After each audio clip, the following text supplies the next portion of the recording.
Hello and welcome to another episode of Distilling the West. I'm Dave here with my co-host, other host, main host, You can call it co-host, bro. co-host. All right, co-host. Co-host, bro. All right, we're trying something new today. We've done interviews, we've done tasting talks. Welcome everybody to our very first cocktail hour. We have cocktails, and this is not going to be an hour, so it's mildly misleading.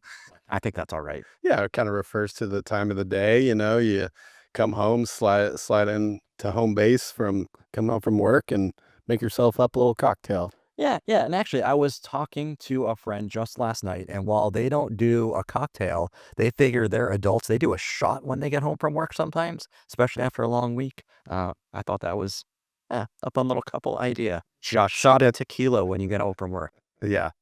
All right, anyway, so first ever cocktail hour, figure we may as well start with a classic, probably the most classic cocktail in the United States. What is it, Dan? The old fashioned, sir. Old fashioned. Why? I don't know. I can't really see the camera from where I'm at, but we have two glasses apiece. Why is that, Dan? Well, we wanted to kind of explore how in the beginning of the old fashioned, going back in history, there were different base spirits than bourbon that were used in the old fashioned. So we thought we'd kind of explore the origins of the old fashions. And I thought, what better place to start, like you mentioned, than the old fashioned?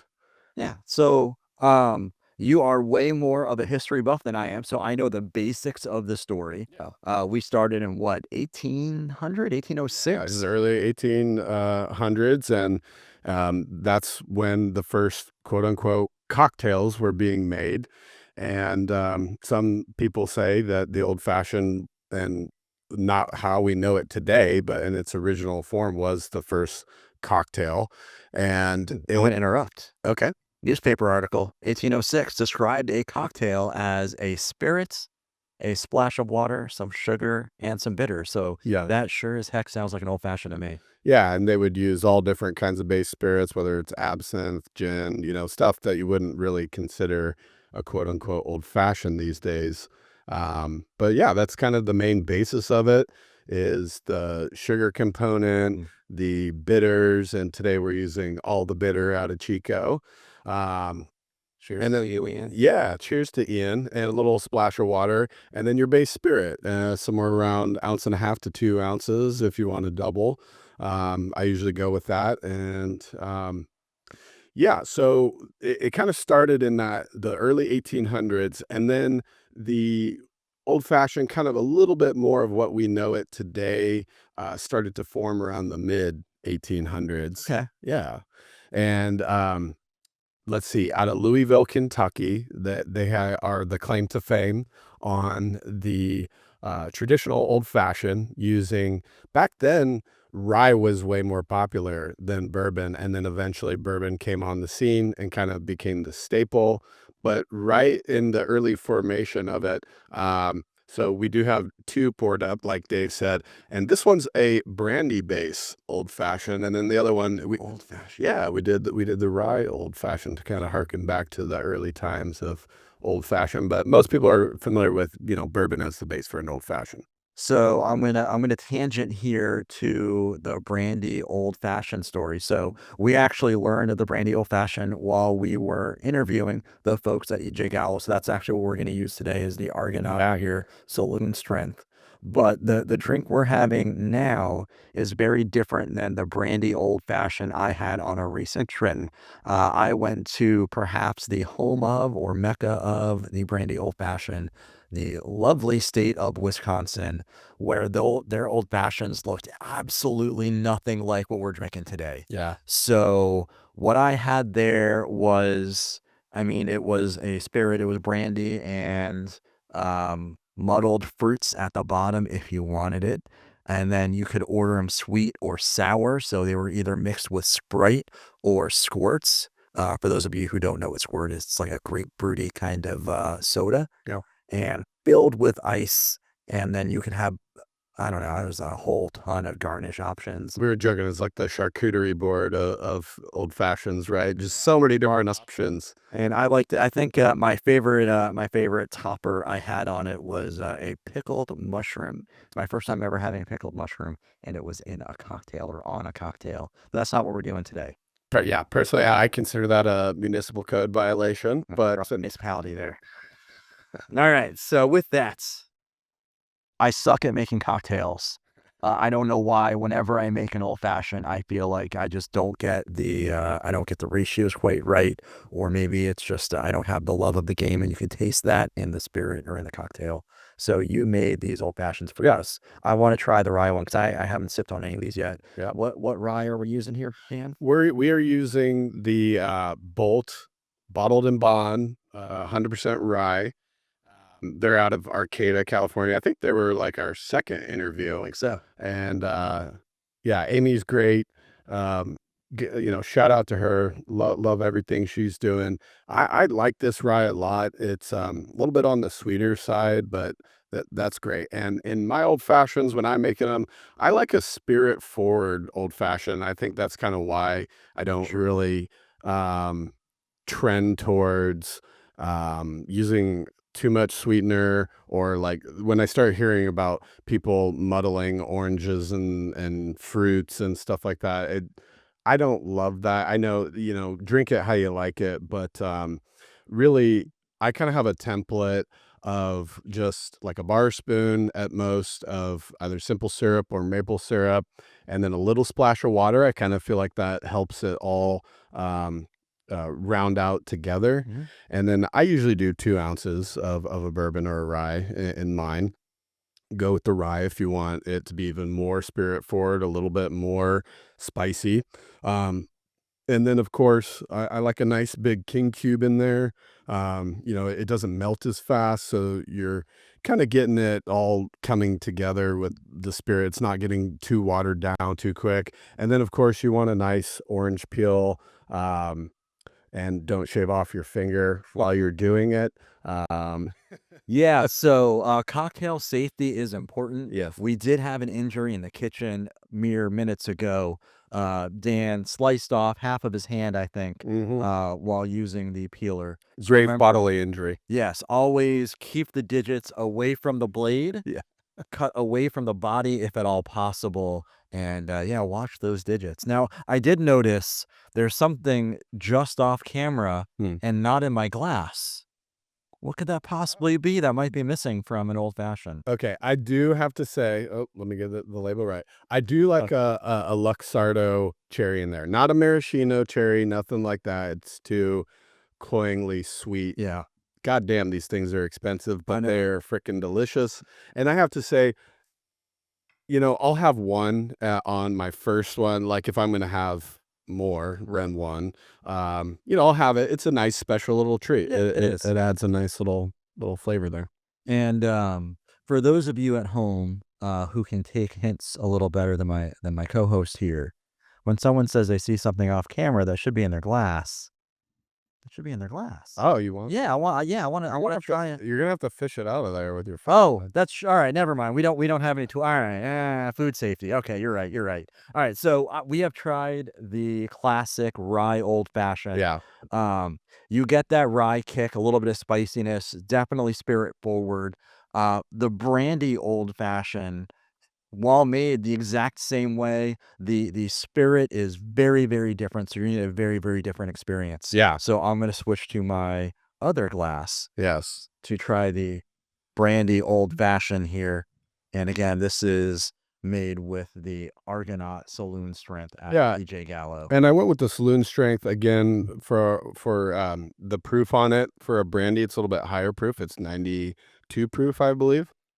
And so I wanted it to stand up, to the ice, because it will get watered down. But it's great if you want it on a hot day. These are crushable. These are sessionable Yeah, very with much the so. brandy. Very very approachable.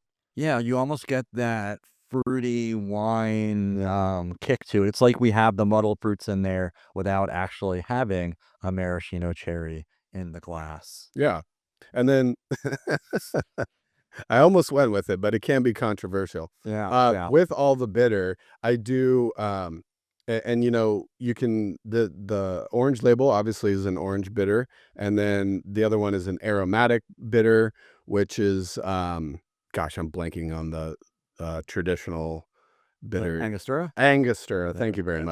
much. So I go with 2 dashes of the orange bitters and 4 of the aromatic. Sometimes I'll round down the aromatic to, like, 3.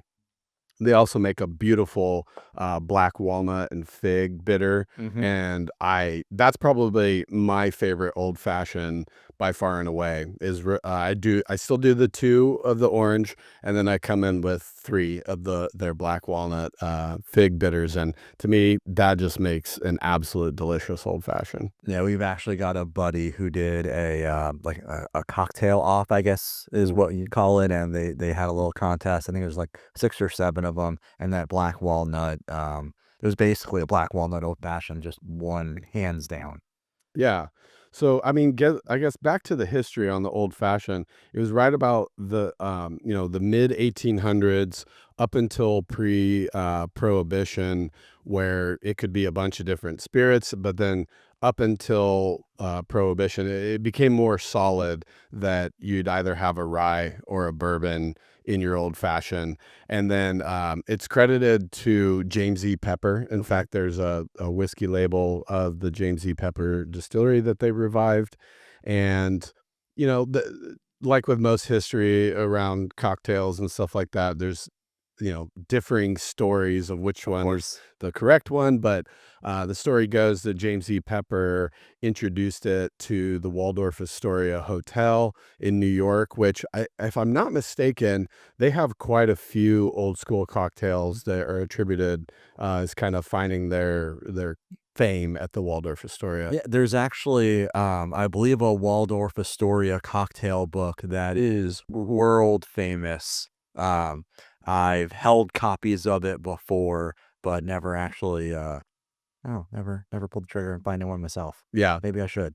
yeah, definitely. But I really like the old fashioned because it's easy enough. You can have the ingredients on Mhm. hand and you can really, toy with it to suit your fancy and throughout the seasons, like we're coming up on the holidays. If you want to make something that's a little more spiced up, dare I say, maybe not a pumpkin spice old fashioned, but Oh, don't even.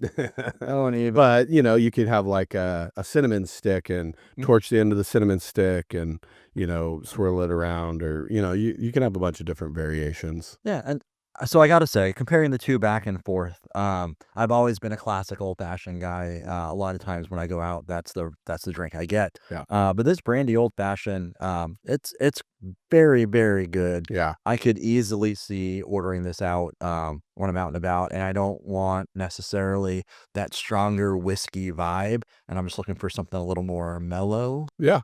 Yeah. It's definitely an easier sipper and it kind of cleanses the palate, whereas, the rye one is sort of punching you in Yeah. the palate. And I agree. Yeah. Different pours for different moods. And sometimes I want that punch in the palate. Sometimes, um, I do feel like pairing this with some food would be Yeah. very nice, Yeah. Now, I got a question, and producer Dave, I'm gonna ask you this question as well. So I'd like all 3 of us to think long and hard on this and then answer the question. Are you guys ready? Yeah. All right. Outside of someone's house, where is the best old fashioned you've ever had? That I've ever Oh, had. you've Ooh, ever had. So I already have my answer. So I'll go ahead and answer. Oh, Dave's got his. Argus and Chico. Argus and Chico. nice. Argus is a lovely Yeah, Argus and Chico. yeah, it's a restaurant and bar in downtown Chico, California. West Second. Hmm? On West Second. On West Second, that is correct. Yeah. For me, it is actually a place called Lock and Key in Downey, California. When I lived just outside of LA, it's when I lived in Southern California. I was at a chain restaurant and asked the bartender there what their favorite place to go for drinks is after work. And they told me of this little restaurant and bar. And so I made sure to hit it up afterwards and it was fantastic. And anytime I'm in the area, I make sure I go there. It's been probably way too long, so I don't know if it still exists. If so, shout out to Lock and Key in Downey.